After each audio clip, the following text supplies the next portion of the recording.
குருவே துணை, குரு அடி போற்றி. நேயர்கள், ஜோதிட அன்பர்கள் அனைவருக்கும் அன்பான வணக்கங்கள். நான் உங்கள் வாழ்க வளமுடன் ஜோதிடர் ஸ்ரீ குரு சுந்தர வடிவேல். இப்போ பார்த்தீங்கன்னா 2025 செப்டம்பர் மாத பலாபலன்கள் ஒவ்வொரு ராசிக்கும் எப்படி இருக்கும், என்ன செய்யலாம், என்ன செய்யக்கூடாது, என்ன விதமான வழிபாடுகள் உகந்ததாக இருக்கும், நட்சத்திர பலன்கள் எப்படி இருக்குது அப்படிங்கிறதை பற்றி முழுமையாக நம்ம விரிவாக ஒவ்வொரு ராசிக்கும் நம்ம பார்க்க இருக்கிறோம். இந்த செப்டம்பர் மாதத்தோட நிறைய விஷயங்கள் நடக்க இருக்குது. அது என்ன அப்படின்னு பார்த்தீங்கன்னா, 4 கிரகங்களின் பெயர்ச்சி இருக்கக்கூடிய மாதம் அப்படின்னா அந்த செப்டம்பர் மாதம் தான். பார்த்தீங்கன்னா தொடர்ச்சியாக 13ஆம் தேதி செவ்வாய் பகவான் பயிற்சி ஆகிறார், செப்டம்பர் 13. செப்டம்பர் 14 அப்படிங்கிறது சுக்கிரன் பயிற்சி ஆகிறார். அடுத்து செப்டம்பர் 16 புதன் பகவான் பயிற்சி ஆகிறார்.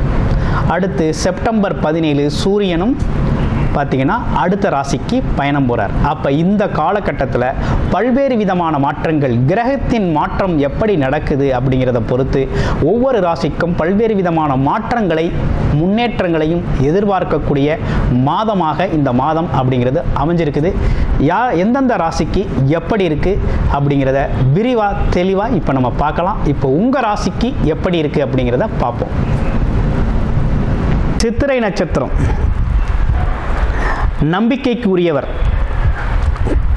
வேகமாக செயல்படக்கூடியவர், கோபம் இருக்கும் இடத்தில் குணம் இருக்கும் அப்படின்னு சொல்கிற அளவுக்கு சித்திரை நட்சத்திரக்காரர்கள் எப்படின்னா, ஒரு பொறுப்பையோ ஒரு வேலையோ கொடுத்துட்டா அந்த வேலையை முடிக்கிற வரையும் ஓய மாட்டாங்க. கம்ப்ளீட்டாக அதை முடிச்சுட்டு தான் அதில் ஒரு தெளிவாக இருப்பாங்க. யாருக்கும் ஒரு வாக்கு கொடுத்தா அந்த வாக்கை காப்பாற்றணும் அப்படிங்கிறதுல கொள்கை பிடிப்போடு இருக்கக்கூடிய ஒரு நட்சத்திரம் அப்படின்னா சித்திரை நட்சத்திரம். அதே நேரத்தில் சின்னதாக கோபம் வரும், கண்டிப்பு குணமும் இவங்களுக்கு உண்டு. இவங்களை பொறுத்த வகையில் இந்த காலகட்டத்தில் எப்படி இருக்குது அப்படின்னு பார்த்தோம் அப்படின்னா, இந்த காலகட்டத்தில் பார்த்தீங்கன்னா மனமும் உடலும் நல்ல ஆரோக்கியம் பெறக்கூடிய வகையில் இருக்குது. குழப்பங்கள் நீங்கி புது சிந்தனை பிறக்கக்கூடிய மாதம், முன்னேற்ற அடி எடுத்து வைக்கக்கூடிய மாதம், குடும்ப உறவுகளில் ஒற்றுமை அதிகரிக்கும். அது மட்டும் இல்லை, கூட்டு தொழில் சார்ந்த விஷயங்களில் முன்னேற்றம் காண வேண்டிய மாதமாக இருக்குது. நண்பர்கள், உறவுகள், விரிசல்கள்லாம் சரியாயிரும். அதே போல் தொழில் சார்ந்த, வருமானம் சார்ந்த அமைப்புகள் அப்படிங்கிறது நல்ல முன்னேற்றத்தை தரக்கூடிய மாதம்.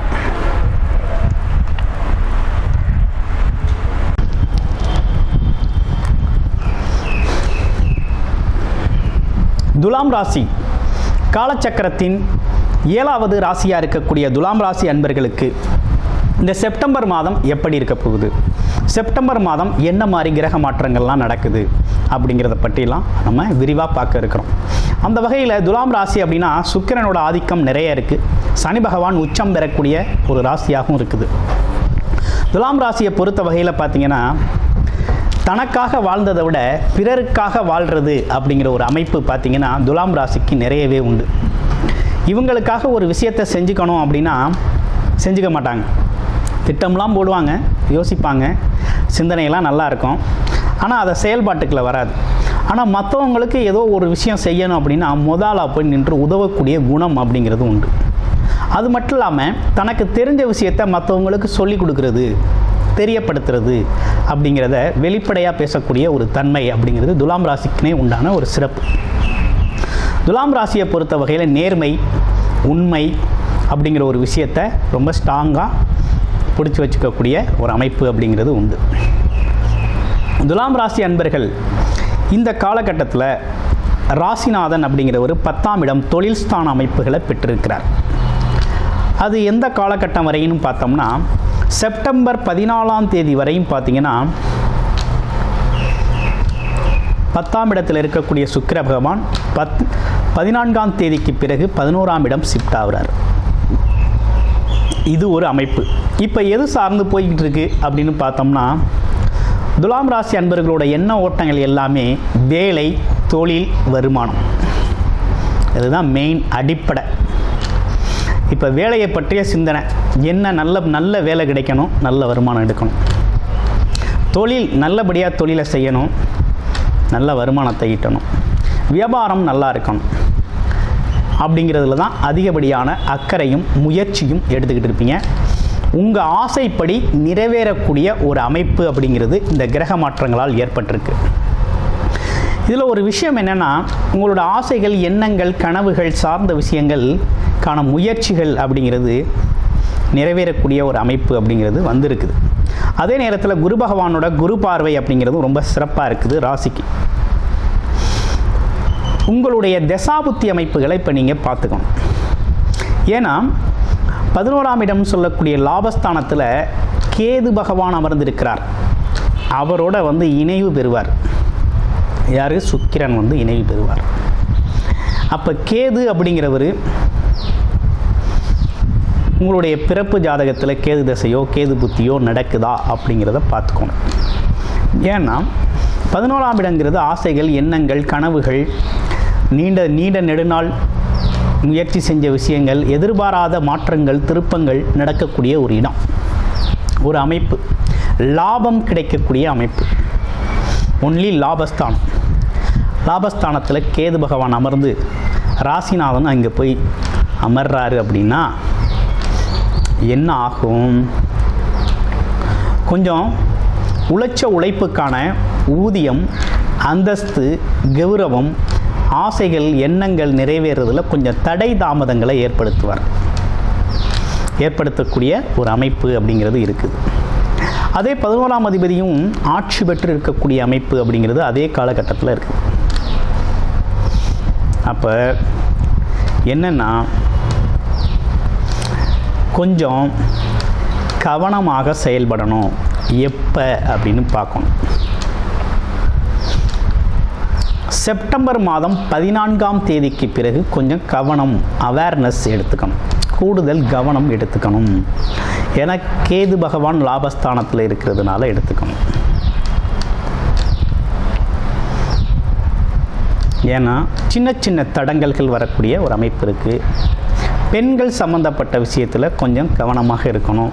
பணங்காசு கொடுக்கல் வாங்குகிற விஷயத்தில் கவனமாக இருக்கணும். அதே போல் நீங்கள் எதிர்பார்த்தது ஒன்று நடக்கிறது ஒன்றாக சில நேரங்களில் மாற்றங்களை ஏற்படுத்தும். இந்த கேது பகவானோட இணைவு ஏற்படுறதுனால இந்த விஷயங்கள் நடக்கும். அப்போ கொஞ்சம் கவனமாகத்தான் இந்த காலகட்டத்தை கையாளணும். எப்போ? செப்டம்பர் 14ஆம் தேதிக்கு பிறகு. அதுவரையும் தொழில் முயற்சிகள், வேலை முயற்சிகள் எல்லாமே நீங்கள் எதிர்பார்த்த மாதிரி நல்லபடியாக போய்கிட்டு இருக்கோம். அந்த காலகட்டத்தில் கொஞ்சம் கூடுதல் கவனம் எடுத்துக்கோங்க. மற்றபடி லாபம் அப்படிங்கிறது, உங்களுக்கான லாபம் அப்படிங்கிறது, தடை அப்படிங்கிறது உங்களோட பிறப்பு ஜாதகத்தில் நல்லா இருக்குது அப்படின்னா எந்த வித விஷயமும் இல்லை, துணிஞ்சு நீங்கள் செயல்படக்கூடிய அமைப்பு இருக்குது. என்ன ஆனாலும் குரு பகவானின் குரு பார்வை அம்சமாக இருக்குது. அதனால் இந்த காலகட்டம் நீங்கள் பயன்படுத்திக்க வேண்டிய காலகட்டம் தான். ஓகேங்களா? சின்ன தடைகள், தாமதங்களை பார்த்து பின்னோக்கி போகாமல் கொஞ்சம் முன்னோக்கி போய் உங்களோட வேலை, தொழில், வருமானம் சார்ந்த விஷயத்தில் ஒரு முன்னேற்றத்தை அடையக்கூடிய காலகட்டம் இது. அடுத்து பார்த்தோம்னா குழந்தைகள் சம்மந்தப்பட்ட விஷயத்தில் கொஞ்சம் அவேர்னஸ் எடுத்துக்கங்க. அடுத்து உடல் ஆரோக்கியம் சம்மந்தப்பட்ட விஷயத்தில் கொஞ்சம் கூடுதல் கவனமும் தேவைப்படுது. ஏன்னு கேட்டிங்கன்னா சனி பகவான் வக்ரமம் அடைந்து இருக்கக்கூடிய ஒரு அமைப்பும், அதே நேரத்தில் சனி பகவான் 6ஆம் இடத்துல இருக்கிறதுனால பார்த்திங்கன்னா அடிக்கடி உங்களுக்கு கொஞ்சம் மனச்சோர்வுகள் ஏற்படக்கூடிய ஒரு அமைப்பு அப்படிங்கிறது உருவாகும். எல்லாம் இருந்து இல்லாது போகிற ஒரு ஃபீலிங் கூட, ஒரு தோற்றம், பிம்பம் ஏற்படும்.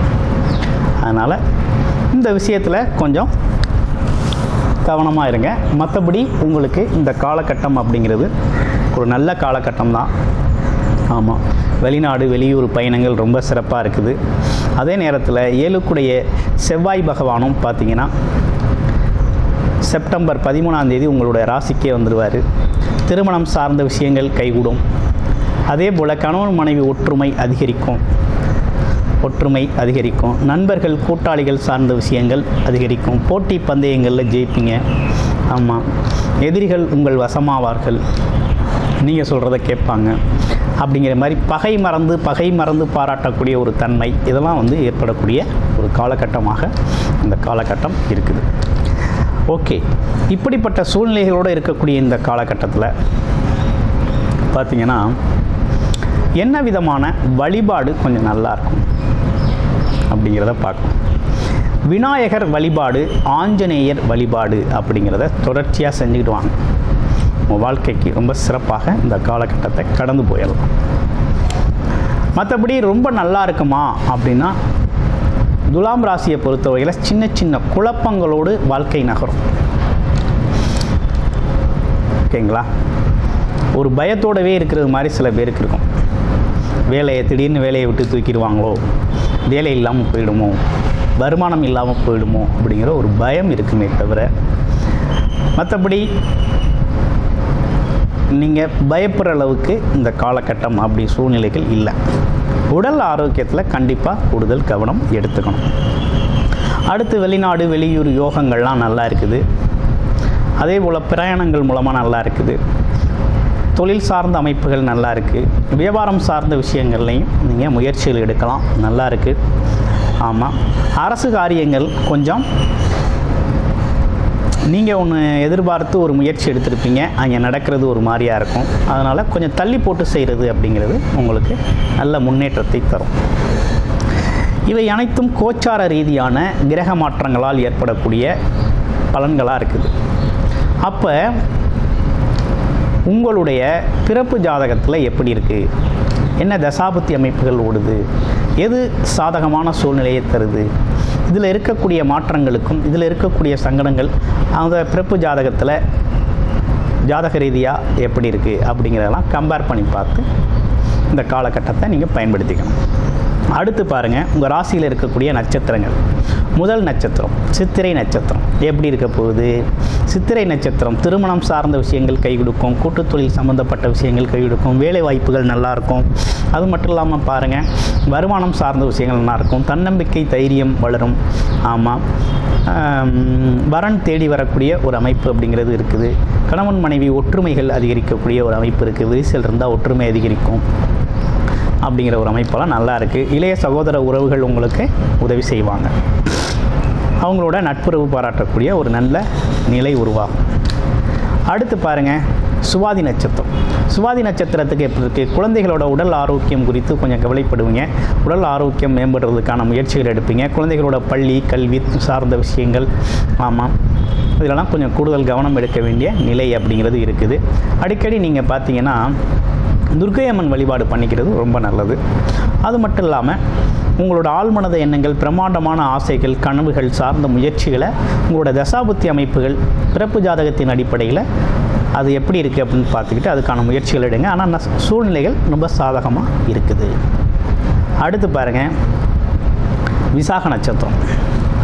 விசாக நட்சத்திரத்தை பொறுத்த வகையில் இந்த காலகட்டத்தில் பார்த்தீங்க அப்படின்னா வெளிநாடு வெளியூர் பயணங்கள் சார்ந்த விஷயங்கள் ரொம்ப நல்லா இருக்குது. தொழில் முயற்சிகள் நிறைய எடுப்பீங்க. ஆமாம், தொழில் சார்ந்த சொந்தமாக தொழில் செய்யக்கூடிய முயற்சிகள் நிறைய எடுக்கக்கூடிய ஒரு அமைப்பு இருக்குது. அதே விதத்தில் வேலை வாய்ப்புகளும் கிடைக்கக்கூடிய அமைப்பும் அப்படிங்கிறது சாதகமாக இருக்குது. சில பேருக்கு சின்ன சின்ன குழப்பங்கள் வந்து போகும். ஆமாம், இந்த குழப்பங்கள் வந்து போகும். குடும்பம் சார்ந்த விஷயங்களில் சின்ன சின்ன தடுமாற்றங்களும் குழப்பங்களும், குழந்தைகள் சம்மந்தப்பட்ட விஷயத்தில் சின்ன சின்ன குழப்பங்களும் தடுமாற்றங்களும் இருக்கும். இது ரொம்ப நாளைக்கு இருக்கக்கூடிய அமைப்பு இல்லை. இது பார்த்திங்கனாக்க வர செப்டம்பர் 14ஆம் தேதிக்கு பிறகு நல்ல மாற்றம் ஏற்படும். அதனால் வருமானம் சார்ந்த விஷயமும் நல்லா இருக்க போகுது. குடும்பமும் சுபிட்சமாக இருக்கக்கூடிய நல்ல அமைப்பு அப்படிங்கிறது உருவாயிருக்கு. ஆமாம், இப்படிப்பட்ட விஷயங்களோடு இந்த செப்டம்பர் மாதம் அப்படிங்கிறது துலாம் ராசிக்கு அமைஞ்சிருக்கு. நன்றி, வணக்கம், வாழ்த்துக்கள்.